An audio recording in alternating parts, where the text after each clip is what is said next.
Joséphine Danu a quelque chose de très important, très important, c'est la discipline.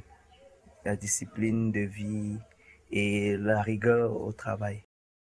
C'est un talent caché, c'est une icône, c'est une valeur sûre de la télévision camerounaise et du cinéma africain. Si je traite d'un thème dans le cinéma, il faut que ce soit un thème passé ou actuel, mais qui s'arrime à nos problèmes et qui nous permette d'évoluer dans les solutions que nous essayons de trouver à nos problèmes. Je ne serais pas surpris qu'un joueur pose sa candidature pour l'élection présidentielle. Elle peut tout faire parce qu'il n'y a aucune barrière qui l'effraie.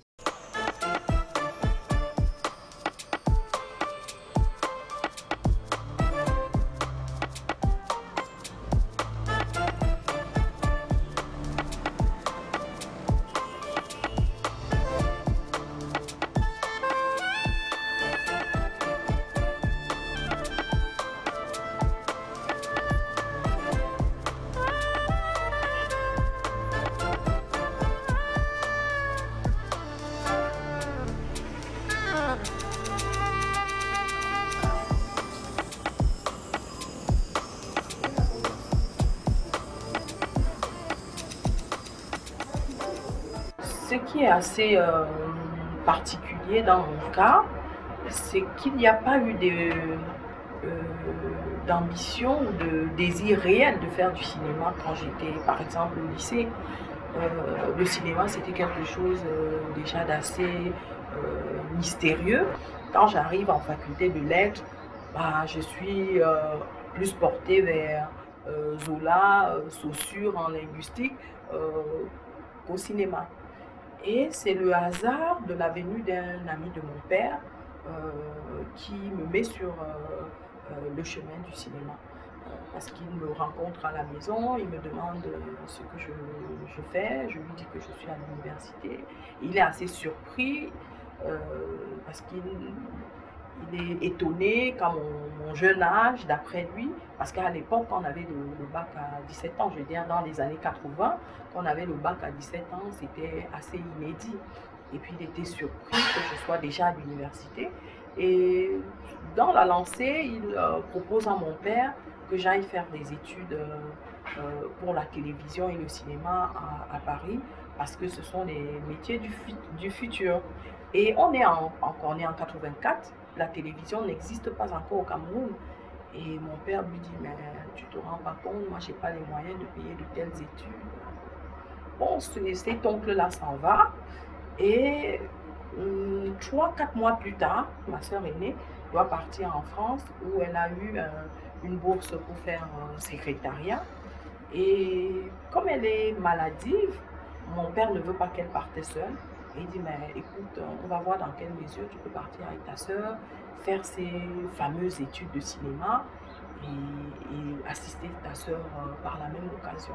C'est comme ça que je suis partie et je tombe donc dans le cinéma complètement profane, quoi. Et je prends goût. J'ai fait 3 ans à l'ESRA, l'école de réalisation audiovisuelle, et ensuite 2 années à Paris 1, Panthéon-Sorbonne, où j'ai fait une licence et une maîtrise avant de revenir au Cameroun.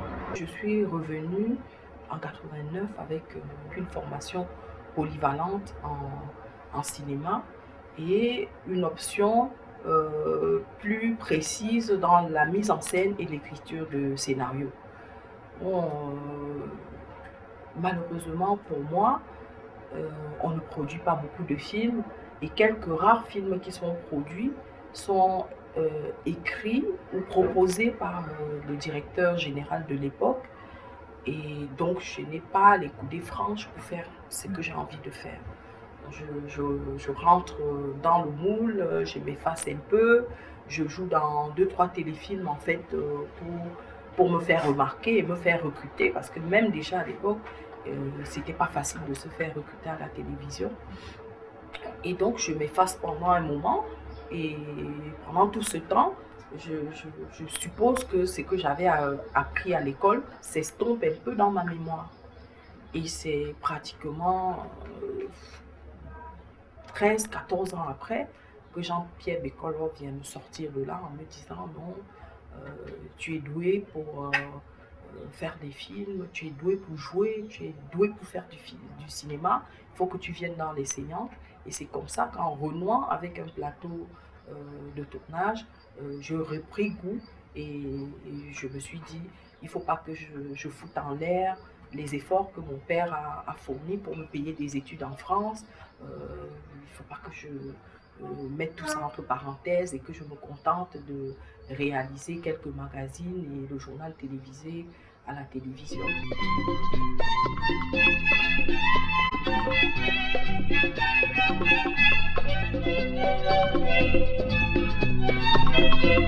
Le hasard a voulu que j'assiste le réalisateur du premier téléfilm dans lequel j'ai joué, L'Étoile de Nudi.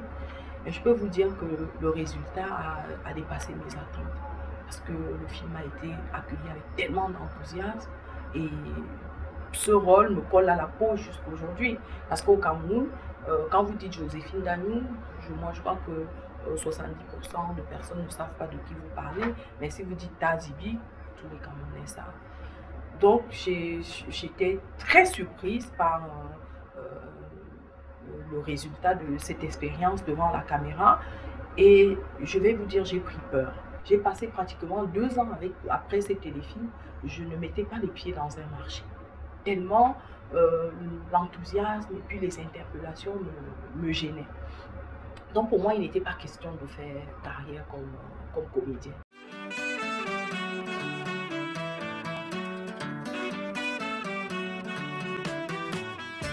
Je vais à Yaoundé, la capitale, je vais à Yaoundé. Je suis camerounaise de la région de l'ouest du Cameroun. La tribu, c'est Bamileke.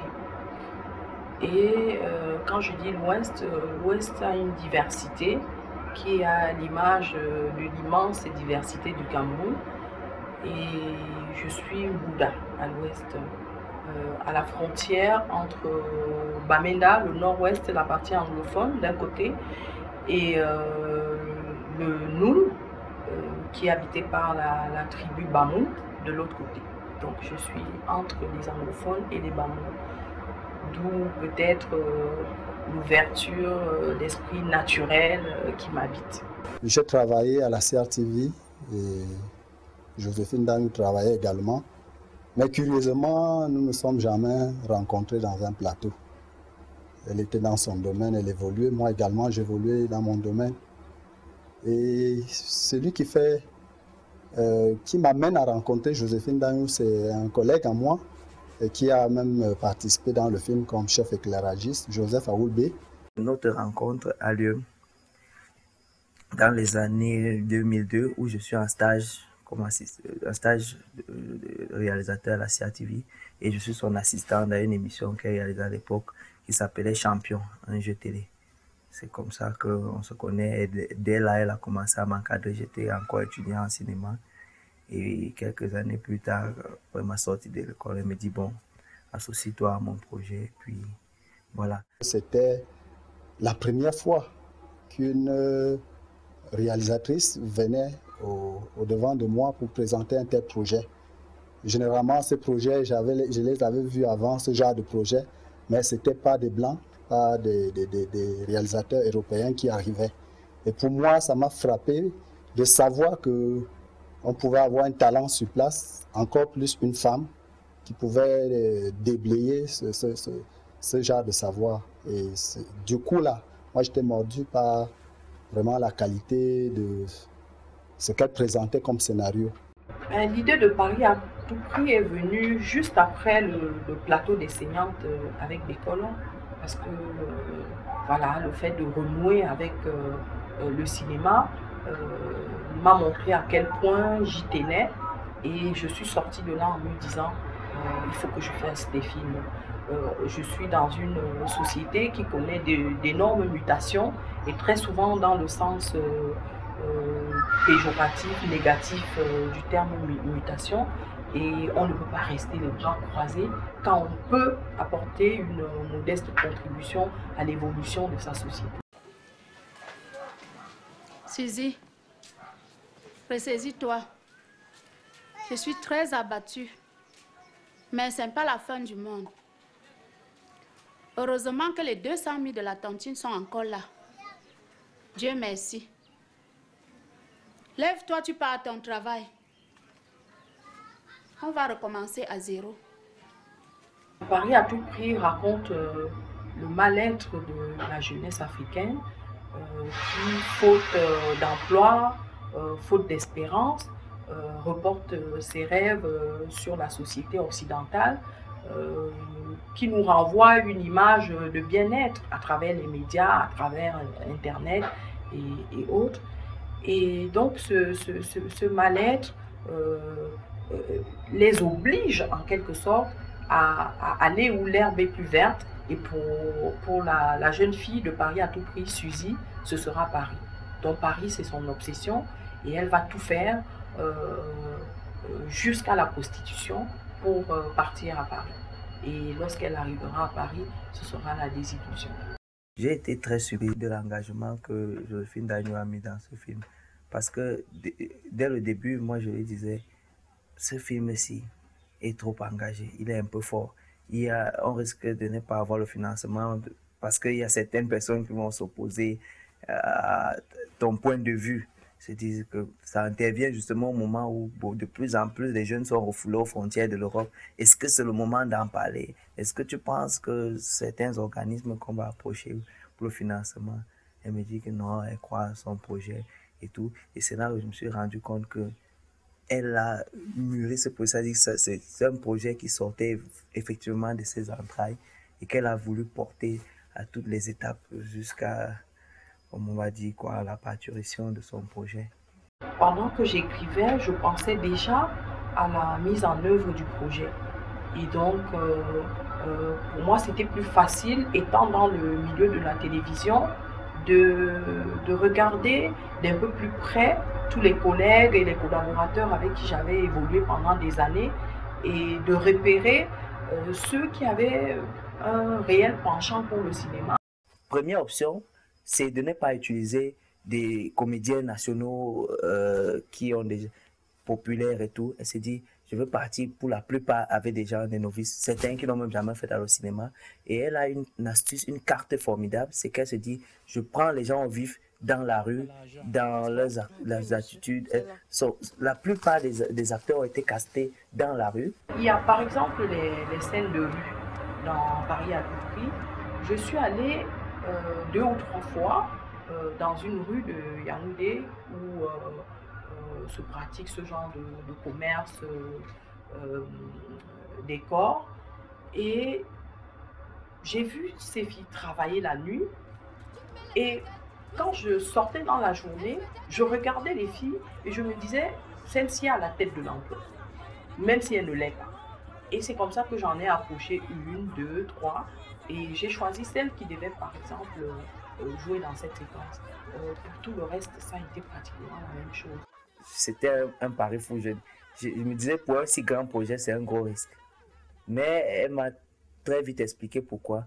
Et j'ai compris que c'était un risque qu'il fallait prendre. Parce que la plupart des acteurs, des anciens comédiens, ceux qui ont fait surtout le théâtre ou des téléfilms à la télé, étaient déjà formatés et avaient une façon de faire qui, pour elles, ne pouvait pas permettre d'obtenir certaines réactions spontanées, naturelles.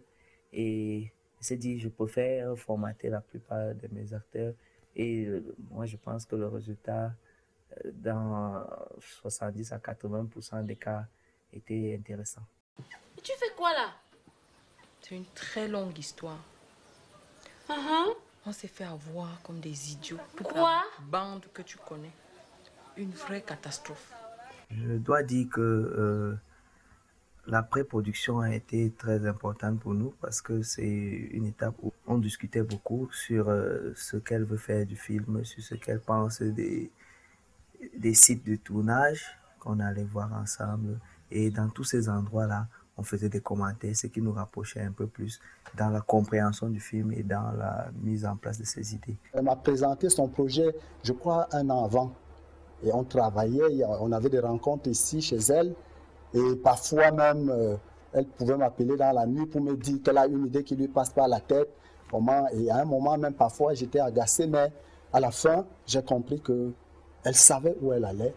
Et pour ce qui est des comédiens, il y a le deuxième assistant qui s'est beaucoup occupé des comédiens.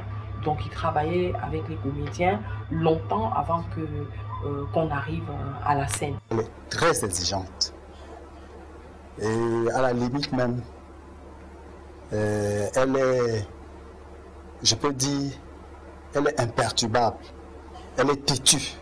Je suis assez têtue dans la vie. Je suis exigeante quand je me fixe un objectif. Et je sais que rien ne peut me faire plier ou changer d'avis quand je veux faire quelque chose. Et bon, c'était une équipe à 80 ou 90% masculine, hein, avec des pères de famille qui parfois ont l'impression que parce que vous êtes une femme, vous n'allez pas lever le ton jusqu'à un niveau et qui donc parfois peuvent s'amuser à vouloir voilà, saper votre autorité ou s'imposer à certains moments, soi-disant parce qu'on est fatigué ou parce qu'on veut jouer au petit malin. Mais avec moi, ça ne prenait jamais. Parce que quand je veux quelque chose, même si il est 2 heures du matin, je vais l'avoir. Même si vous êtes fâché, quitte à ce que je me sépare de vous, je vais me séparer de vous, je vais trouver quelqu'un d'autre pour obtenir ce que je veux. Donc pour moi, ça ne posait aucun problème. Mais je crois que pour l'équipe, il a fallu un petit moment. Il a fallu que je frappe du poing sur la table, que je prenne certaines décisions, que je fasse même partir des gens de l'équipe pour qu'ils comprennent que je suis assez décisive et que je ne reculerai devant rien. Elle prend rapidement mouche quand elle veut atteindre un but. Il va falloir, si vous n'arrivez pas à la convaincre, alors elle peut gâcher même ce projet. Donc quand elle se fâche, vraiment il faut se réveiller tôt pour pouvoir la calmer. Je ne sais pas si on peut parler de défauts en tant que tel, parce que moi, avec le temps, avec le recul, on prend certains de ces défauts, ce que nous on voyait comme étant ces défauts, comme étant des qualités, parce qu'elle est très rigoureuse dans le travail, trop exigeante. Je me souviens du tournage à Campo, où on est la veille de la scène où on doit tourner en mer, où ils doivent sauter dans l'eau. Et bon, les techniciens et les acteurs, les uns après les autres, se décident d'aller faire une virée dans le village et tout, en pleine nuit. On se dit, bon, là on a voyagé, on est épuisé, et puis des questions d'aller prendre un pot, marcher sur la plage pour les uns, ainsi de suite. Et quand elle se rend compte que, les membres de l'équipe ne sont pas tous regroupés à la base militaire, base navale, alors elle-même elle démarre sa voiture pieds nus et elle fait le tour de la ville pour reprendre les uns et les autres. C'est-à-dire que c'est bien plus tard qu'on se rend compte que cette rigueur, en fait, c'était pour le bien de tous. Les difficultés sont celles que tout réalisateur africain et même mondial rencontre. Ce sont les difficultés de financement. Bon, et chez nous, on peut croire que chez nous, c'est encore plus marqué qu'ailleurs. Mais je crois qu'on a des atouts que d'autres n'ont pas. Et je m'en suis aperçue en allant dans des festivals, en faisant des conférences de presse dans d'autres continents que l'Afrique, où j'expliquais comment j'avais procédé pour produire Paris à tout prix. Voilà une substance grise que le peuple camerounais devait en profiter, que l'Afrique même devait profiter. Mais malheureusement, elle a eu des projets. Dès qu'on a fini avec Paris à tout prix, on était déjà en préparation pour aller sur un autre projet. Mais Dieu seul sait combien d'obstacles, de barrières sont vraiment ont empêché à ce que ce projet puisse avoir le jour. La difficulté aujourd'hui est différente de celle que j'ai rencontrée pendant la mise en œuvre de Paris à tout prix. Parce qu'il n'y a plus de salle de cinéma au Cameroun. Quand vous approchez les entreprises pour financer un film, et un film ambitieux, où une entreprise doit mettre conséquemment de l'argent. La première chose qu'elle vous demande, c'est comment se fera leur visibilité. Donc, par rapport à mon prochain projet, j'ai dû réorienter sa faisabilité. Je veux, en fait, mon souhait, c'est de jumeler la création d'une salle de cinéma et la production du prochain long-métrage. Je considère toujours que le cinéma n'a pas en Afrique la place qu'elle devrait avoir. Parce que quand on voit à quel point le monde est chamboulé, bouleversé, heurté, blessé, on s'est dit que le redressement moral passe forcément par l'éducation, par la culture. Et l'éducation et la formation, en même temps que spirituelle, intellectuelle, des populations doit passer beaucoup par le cinéma. Et mon engagement dans le cinéma est en premier lieu pour faire évoluer la réflexion sur nos problématiques sociales et pour faire avancer nos sociétés et contribuer au bien-être des populations.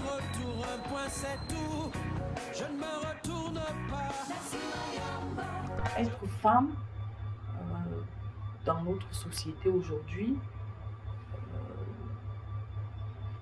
n'est pas tellement difficile à gérer. Moi, en tout cas, je ne vois pas en quoi l'homme peut m'empêcher d'être ce que je suis. L'homme procure le bien-être matériel. Mais l'expérience aussi a prouvé aujourd'hui que les femmes se battent tellement qu'elles pourvoient aussi bien aux besoins de la famille que des hommes.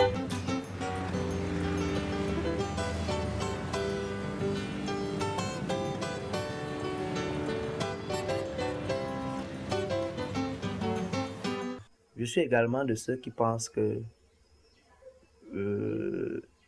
elle pouvait apporter beaucoup aux jeunes qui font soit dans l'actorat, soit dans la mise en scène, soit dans la réalisation audiovisuelle. Moi, j'aimerais bien retrouver Joséphine Dagnou encore, certainement comme enseignante. Il faut encore d'autres projets pour que Joséphine puisse, parce que ce qu'elle a donné dans Paris à tout prix, je crois que ce n'est que les 60%. Elle en avait encore dans les tripes. Moi, je suis certain, elle va toujours tourner parce que vraiment, elle a ça dans le sang. Maintenant, ce qui me gêne un peu dans notre environnement, c'est que les structures étatiques ne sont pas sérieusement mises en place pour encourager ce genre de personnes. Je crois que je n'ai pas encore fait grand-chose. J'ai tellement d'idées dans la tête que je n'arrive pas à rendre concrète, que bon, j'en suis malheureuse, et à toutes mes jeunes consoeurs qui veulent se lancer dans le métier, c'est qu'il n'y a pas de particularité à être femme cinéaste par rapport à être homme cinéaste. C'est la même chose pour tout le monde.